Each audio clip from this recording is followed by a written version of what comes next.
main objective, scope of work, literature review, research and methodology, findings, and conclusion. First, I would like to ask you, anyone of you prefer to work in this kind of environment or this kind of environment? Which one of you prefer working in a field office? Oh. So, and who prefer to work in the home office? Oh, majority of us prefer to work in a home office, right? Actually, working in these two workplaces has both advantages and disadvantages. For cubicle office, the things that will benefit you is you learn the organization structure and you get to learn about the working community and work for the company.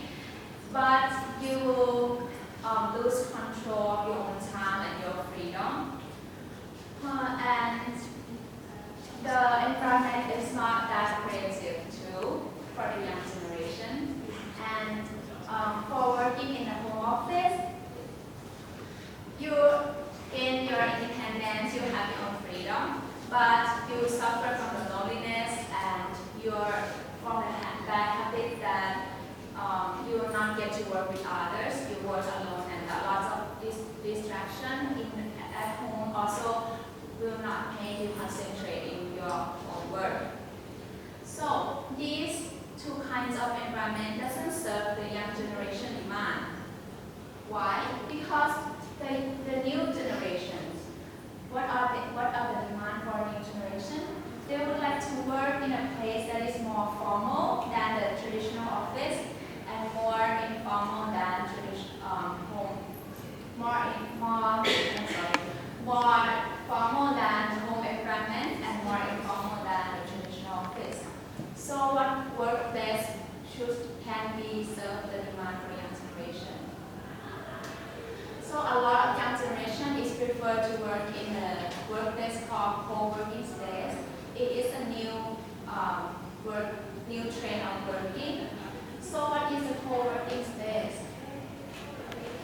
Co-working space is a shared workplace of the independent workers who come to work as a community in a very unique way. So most of our generations will prefer to work in a co-working space because of these attributes. Co-working space offer a short-term lease and offer a flexible leasing period. So the workers who come to work in this co-working space will have the options to rent the workplace for hourly, daily, weekly, monthly, or yearly. And the worker can come to work at any time during the working operation hours. And the workers can be able to learn from other workers who come from different areas. Most of them are small business owners, and they will learn. They will have the quality community. It is a place to share the ideas. Because the co-working space offers many interesting activities, such as workshops activities, seminars, or the business matching program like networking events. So it is a very pleasant environment and relaxing workplace. So who is the target group of the co-working space? There are three major target groups, which are freelancer, entrepreneurs, and part-time workers. This is a trend of the users who use co-working space all over the world. As you can see, it is an upward trend. Currently in 2017, according to Emergent Research, they said that there is over 1.6 million people who use co-working space in this world. And in 2020, it is expected to be over 3.8 million people who use the co-working space. The objective of this research is to identify the characteristics as well as the functions and facilities of the co-working space that located along the mass transit in Bangkok. And this study aims to benefit the co-working space owners or the one who would like to develop a co-working space in the future. The scope of work is the characteristic of co-working space along mass transit in Bangkok. Next is the literature review. I would like to begin with the history of co-working space, how the co-working space begins. It was begun since 1995. It used to be called as a hacker space. It is a space for hackers or programmers come to meet and collaborate to work. It is a pre-model of co-working space in the underground market in Berlin, Germany. Next, in 1999, there is a coffee shop in New York that offered the internet connection and offered coffee and drinks for the worker to come to work for 24 hours. And in 2005, the first co-working space officially opened in San Francisco. This is the trend of the co-working space in the global market. As you can see, there is an upward trend. According to Vistar research, they said that the new co-working space emerged to market every month. Since 2011, there was only 1,000 co-working space in the world, and in 2005 there was 7,800 co-working space, and it is forecasted that in 2018, next year, there will be over 37,000 co-working space in this world. So how does co-working space in Thailand begins? In 2012, Thailand, Bangkok faced a very bad natural disaster, which is the floods, the big floods in Bangkok. Bangkok was underwater for a long time, many months in 2012, and the worker couldn't get to work, so they started to work at home. And the new idea of the co-working spaces started to establish since then. This is the number of co-working space in Thailand. As you can see, the co-working space increased dramatically every year, especially in the year 2014 to 2015. It increased hugely in over 200%. And according to the Colliers International Thailand, they said that it will increase to 120 co-working space in Thailand in 2016. This one is not an updated information. Next is a research methodology.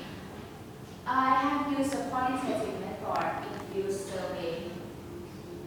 Next is the findings. The study takes place in Bangkok, Thailand.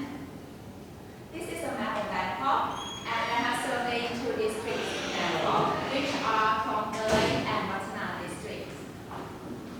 This is a map of the total co-working space in Bangkok. As you can see, there are 2 packed areas, this area and this area, and I chose to study in this area because on the green line here, there's a mass transit in Bangkok called BTS, and and most of the co-working space in this area is clustered along the mass transit. And the first and well-known co-working space in Thailand is located in this area, so I decided to study in this area. This is the BTS line. This is a picture of the BTS or the mass transit in Bangkok. This is all the location of, I have studied 8 co-working space along BTS stations, from BTS station E4 to BTS station E8.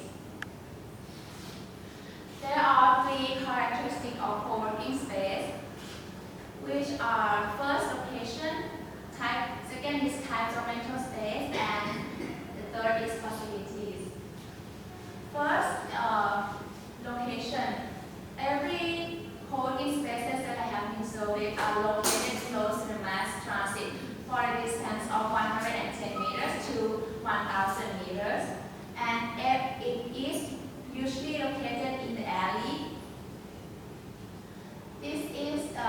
illustration of the 8 co-working spaces. The closer co-working spaces takes only 2 minutes walk, as S3 and S5. S3 and S5 is the closest co-working space. It takes only 2 minutes walk. And the farthest co-working space, which are S8 and S1, is takes for 15 minutes walk, which is the maximum distance. Next is types of rental space. There are 4 types of rental space in total, which are hot desk, private office, meeting room, and event room. I have estimated into Thai baht per day for the first 3 categories, except for event room. An event room is provided by only 2 co-working spaces that have been surveyed. We noted that 1 Thai baht is equal to 0.13 Malaysian ringgit. First is hot desk. Hot desk is the shared office desk for the workers who work in different shifts. It is charged daily and the prices range from 117 to 384 baht per day. Next is private office. What is private office? It is a room for a company or group of partners who want to rent the room for a certain amount of time, like for a month or 2. Or maybe some of the company who find that the business been in good shape, so they would like to rent more. But the price is range depends on the capacity of the room, and the maximum capacity is 10 to 12 people, and the price is range from 196 to 1,450 baht per day. For the third is the meeting room. It's offered by different sizes, from small, medium, and large, and the capacity can be from 10 to 220. So the price is ranged based on the capacity, and it is charged It's charged per section, which is 3 hours, or 1 hour hourly, or based on the membership package. Last 1 minute. The price is range from 600 to 12,000 baht per day. And next is event room. It is a room for hosting activities like seminars, workshops, or business matching program. It is charged based on hourly, and the price is range from 1,000 to 1,500 to 2,100 baht per hour. For the last characteristic is facilities. There are over 17 facilities that are offered by the 8 co-working spaces. And the common one, there are 5 common facilities which are workshops, snacks and drinks, mailbox, printing, and Wi-Fi. There are some co-working spaces that offer to add the value, which can be data room or the access card. In conclusion, to develop a co-working space, you must consider 3 things: location, types of rental space, and facility. As I have mentioned, it needs to be easy to commute, and for the location, and there must be at least 4 basic types of rental space and 5 common facilities. Co-working spaces in Thailand is widely accepted among the young generations, especially in Bangkok,